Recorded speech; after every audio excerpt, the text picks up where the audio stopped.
Hello and welcome back to this course on programming in Rust. In this video, we're going to be building a WebAssembly particle simulator. So we're going to compile Rust all the way down to WebAssembly and run it in the browser, with the whole particle simulation happening in Rust, while the web page will only draw the results. For this project, we're going to create a library crate that holds a simulation of many particles, each one with its own position and its own velocity. So in this video, we're going to make a library crate that holds a simulation of many particles, each with its own position and its own velocity. We'll then expose that simulation to JavaScript using a tool called wasm-bindgen. We'll compile the whole thing to WebAssembly with wasm-pack, and then we'll use an HTML page to view it that will redraw every particle on a canvas once per frame. So for this project, we're going to need a tool called wasm-pack, which will essentially compile our Rust code to WebAssembly. I've gone ahead and installed it already, but if you want to install it from cargo, you can type cargo install wasm-pack, and that should go ahead and install it for you. Once you've done that, we can call it like a CLI tool, and there we go.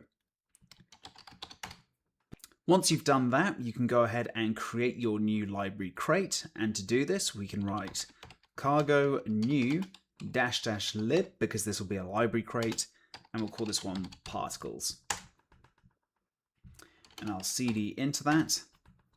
And then we'll also need to add the wasm-bindgen crate as well.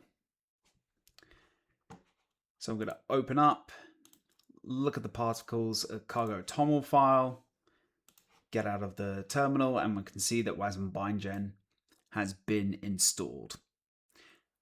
This is the crate that will wire our Rust types to JavaScript. So let's start working on exporting a simulation type. So I'll actually open up this lib.rs file. I'll clear everything. And this is the file that we're going to be working in. So we model the particles as parallel vectors of positions and velocities, and we tag the type and its methods with the wasm-bindgen attribute so that JavaScript can construct them and call them. Let's first start with the imports and the struct that we need for this.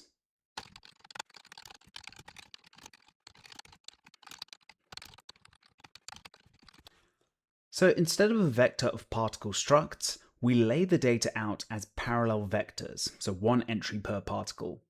Now, xs and ys hold every position. vxs and vys hold every velocity, and the height and the width are the walls they bounce inside. That flat layout is quick to loop over and very simple to hand over across to JavaScript.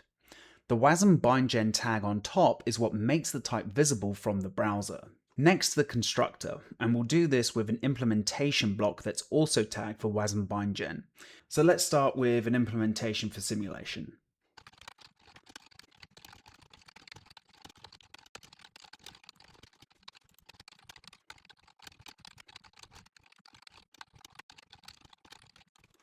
Okay, so the constructor attribute here means JavaScript can write a new simulation passing the width and the height and how many particles to make. Inside, we reserve room for how many entries there are in each vector. Then we loop, giving every particle a random spot on the canvas and a small random velocity in each direction. Now let's add our tick method, which advances the physics by a single frame.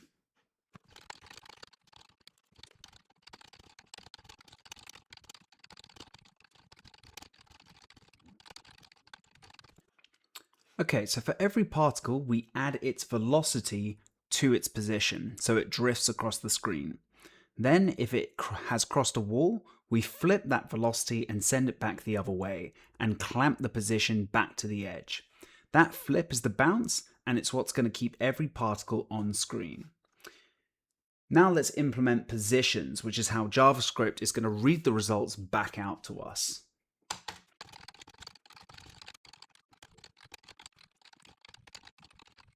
This will walk the particles and flattens them into a single list.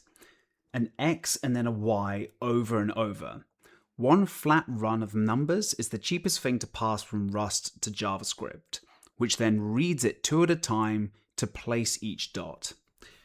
Now finally, we're getting some compile errors here for this random method. So this is going to be a little helper outside our implementation block. And this is just going to help generate a random number for us so we don't need an external crate.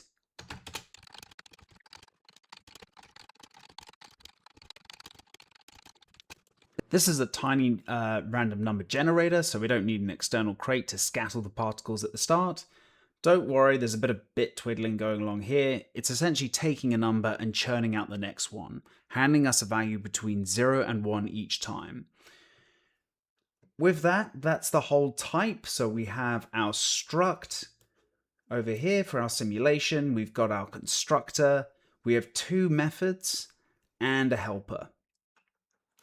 So now we can build this with wasm-pack. So I just type wasm-pack build -- target web.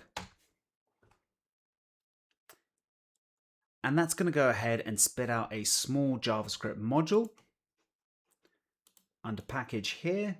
There it is. And the WebAssembly file next to it as well, all in this package folder. So what we can do now is create a small HTML page where we can import the module, create a simulation, and then kick off the animation loop. And with each frame, we call tick, we read positions, and we draw a dot per particle onto a canvas element. So what I'm going to do in our particles directory, just get some more real estate going. I'm going to create the main JavaScript file. Just go ahead and just copy and paste this into there. And I'll also create my index.html and drop this in there.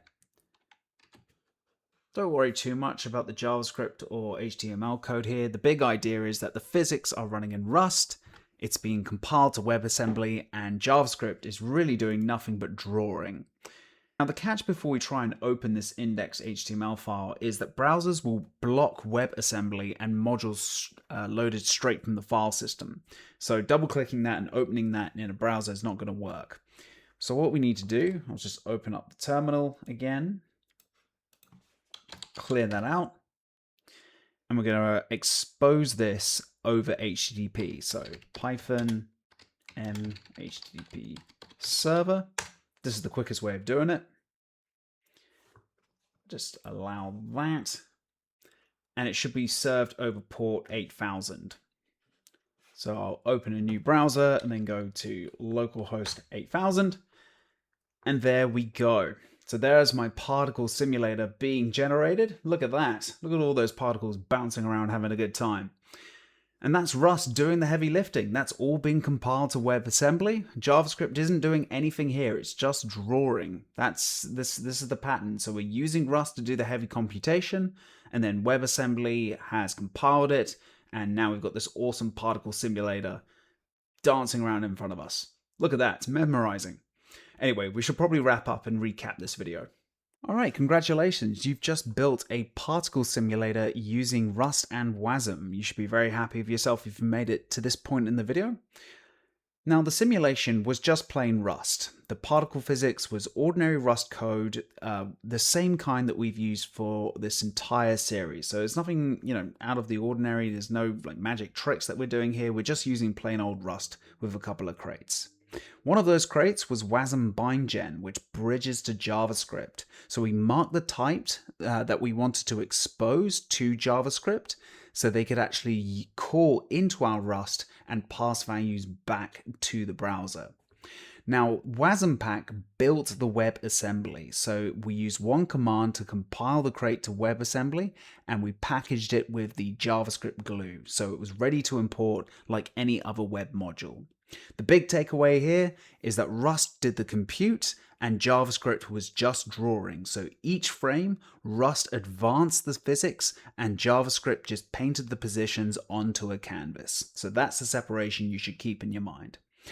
Now, if you want a couple of stretch goals, you could add a gravity or particle-to-particle collisions. You could let the user click to add more particles or color each particle by its speed.